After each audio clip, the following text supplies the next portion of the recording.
கதாபாத்திரத்தோடைய குணாதிசயத்தை உங்களால் வந்து வெளிப்படுத்த முடியாது. நான் உங்களுக்குன்னு ஒரு இண்டிவிஜுவலாக ஒரு கதாபாத்திரம் இருக்கும். அதோடு அது முட்டாது, அது உள்ளே இறங்காது. ஒரு கதாபாத்திரத்தை உங்களுக்குள்ளே உள்ளே கொண்டு வரணும்னா நீங்கள் அங்கே இல்லாமல் இருந்தால் தானே இன்னொரு கதாபாத்திரம் உங்களுக்கு உள்ளே வரும். ஏன்னா பழக்கப்பட்ட ஒரு கதாபாத்திரம் நீங்கள் ஒரு மனோபாவம் உங்களுக்குள்ளே இருக்கும். இத்தனை வருஷம் வாழ்க்கையில் பயணித்த விஷயம். ஆனால் ஒரு கேரக்டருக்குள்ளே போகும்பொழுது என்ன ஆகுன்னா, அங்கே நம்ம இல்லாமல் இருந்தால் தானே இன்னொரு கதாபாத்திரம் நமக்குள்ளே வரும். இல்லாட்டி ரெண்டுக்குமே உள்ள கிளம்சி ஆகும். நான் சொல்ல புரியுதா? உங்களுக்கும் சுபாவம் இருக்கும். அது வந்து இயல்பான லைஃபுக்குள்ளே அது பயணிக்கலாம்.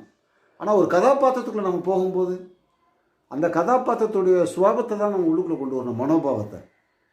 அப்போ நம்ம உள்ளுக்குள்ளே வந்து அகரீதியாக சில பயிற்சிகள் பண்ணும்போது தான் அது வந்து நமக்கு வந்து ஈஸியாக கிடைக்கும். அந்த ரிசல்ட் நல்லாயிருக்கும். அது சொல்கிறாங்க பெரியவங்க, பதறாத காரியம் சிதறாத அப்படின்ட்டாங்க. அது ரொம்ப முக்கியமான ஒரு பாயிண்ட் எல்லா துறைக்குமே. நடிப்புக்கு வந்து இன்னும் அதிகமாக தேவைப்படுது. அதனால் ஒரு நடிகன் ஆகணும் அப்படின்னா கண்டிப்பாக ஒரு ஒழுக்கமான ஆளை முதல்ல மாறணும். நிறைய பேர் தப்பான பார்வை இருக்குது.